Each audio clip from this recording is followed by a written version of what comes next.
يحصل الشباب على هدف التعادل، ولا زال النصر أيضا ينتظر هدف تأمين النتيجة.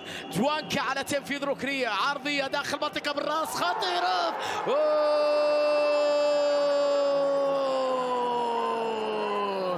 الشويرخ يا إلهي، عاد الليث من جديد، عاد الليث من بعيد بضربة راسية هائلة رائعة جدا. الله على جوانكا، الله على جوانكا.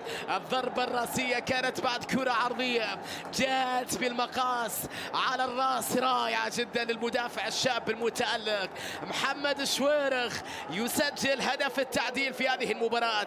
عرضية رائعة وارتقاء جميل وضربة راسية. يلا شباب، يلا شباب، يلا كرة، يلا عودة في هذا الديربي. الهدف اللي يعيد المباراة إلى التعادل مرة أخرى بعد ارتقاء رائع من جانب محمد الشويرخ، لتكون مباراة في غاية الصعوبة على الفريق الأصفر في هذا اللقاء المدخم.